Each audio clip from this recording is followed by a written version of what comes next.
In this video, I'm about to show you 10 US brandy brands you should never trust and why, and 5 you absolutely should, starting with number 10, Korbel California Brandy. Korbel likes to talk about heritage. Established in 1882, historic distillery, all that good stuff. But here's the part they don't advertise loudly. There is no clear age statement on the standard California brandy. None. That means legally it can be aged the bare minimum of 2 years in oak. 2 years is not long aging. That's entry level. On top of that, US brandy regulations allow caramel coloring and sweetening adjustments. And when a bottle sits around $12 to $15, you can bet extended barrel time isn't part of the business model. You're getting consistency, sure, but complexity, depth, long oak integration? Not really. It tastes smooth because it's engineered to taste smooth. Number 9. E&J VS. E&J VS is everywhere. It's one of the biggest selling American brandies, produced by Gallo at massive scale, 40% alcohol, usually around $12. Here's the issue. Very special here in the US, only requires a minimum of 2 years aging. 2. That's the floor. And when you're producing millions of bottles, you're not aging extra years just for fun. What you taste is sweetness up front and alcohol burn at the back. That burn isn't deep oak character, it's youth, and caramel coloring helps darken it so it looks older than it is. It's not dangerous, it's just basic, and they market it like it's something more. Number 8, Christian Brothers VS. Christian Brothers has been around since the 1800s. That's real history. But their standard VS expression is the budget line. Again, no detailed age disclosure beyond minimum requirements. 40% alcohol, usually under $15. At that price, long barrel aging simply doesn't make financial sense. The result? A thinner mouthfeel and a short finish. It doesn't linger, it doesn't evolve, it's filtered heavily for smoothness. And when you filter aggressively, you also remove some of the character that aging creates. It becomes safe, predictable, corporate. If you're sipping for flavor, there are better options. Number 7, Paul Masson VS. Paul Masson is probably the most recognized American brandy name in grocery stores. And that's exactly why it stays popular.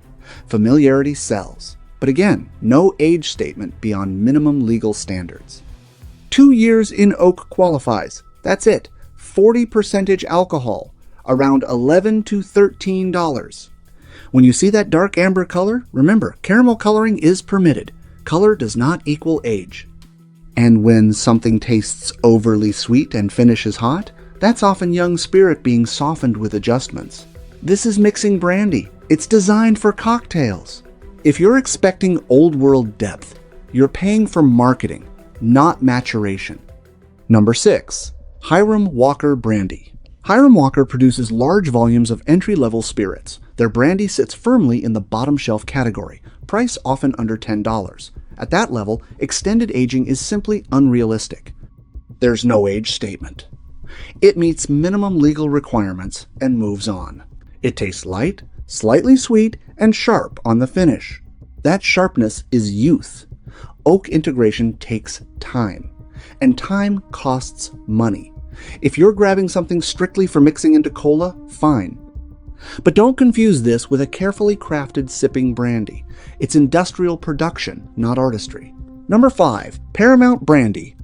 Paramount is one of those labels you see and barely notice. That alone tells you something. It's not marketed as premium, it's marketed as cheap, usually under $10. 40% alcohol. No age disclosure. No transparency about barrel time beyond legal minimums. The flavor profile? Thin body, quick sweetness, fast burn, short finish. That combination almost always points to limited aging and high volume blending. I'm not angry at a company for being affordable, but I do get frustrated when affordability is mistaken for quality.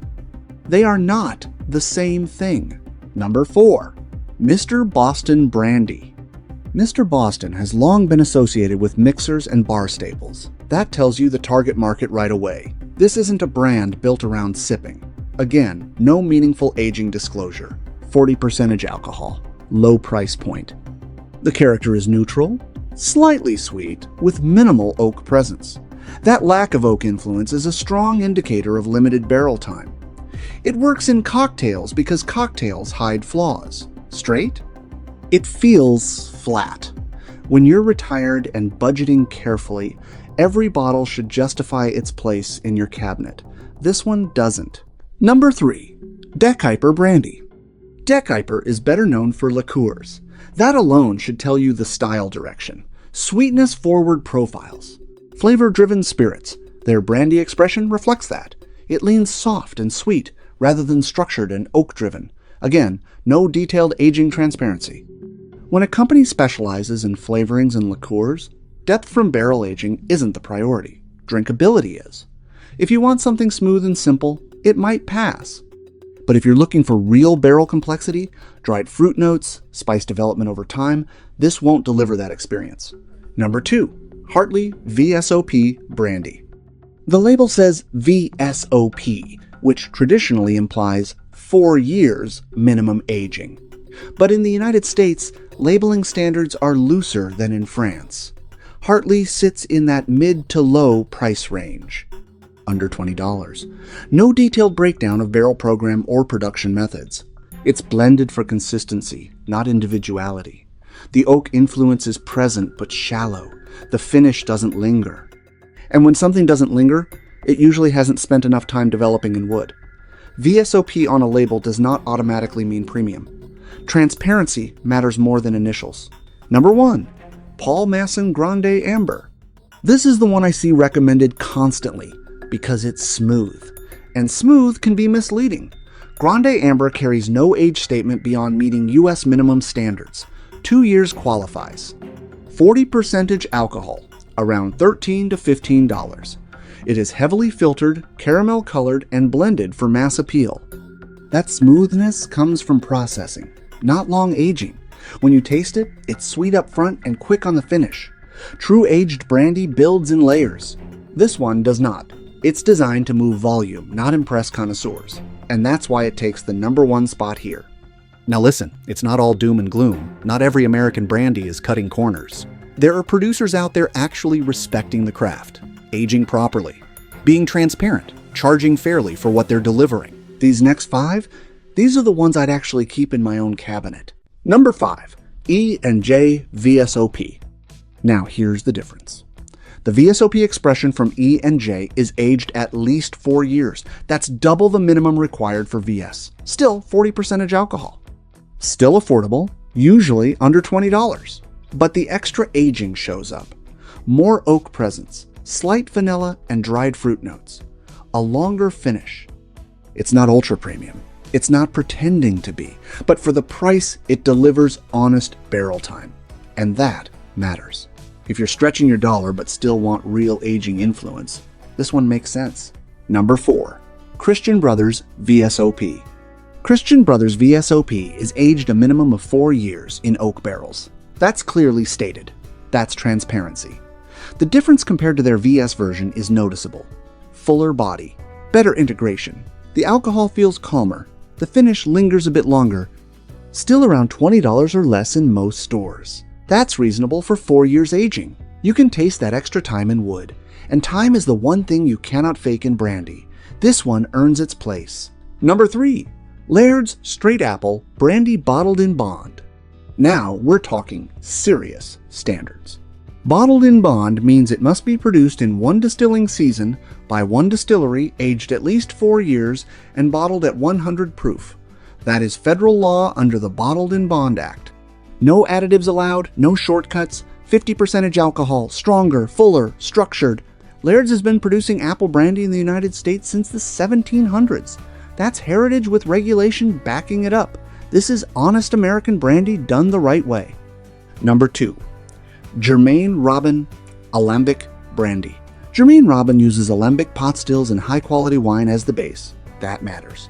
Starting material defines the final product. These brandies are aged significantly longer than minimum requirements, often well beyond 4 years. They are not mass-produced. They focus on craft. The flavor shows layers of fruit, spice, and oak that develop over time. You pay more, sometimes $40 or higher. But you're paying for extended aging and real craftsmanship, not marketing. That's a difference I respect. Number 1. Copper & King's American Brandy.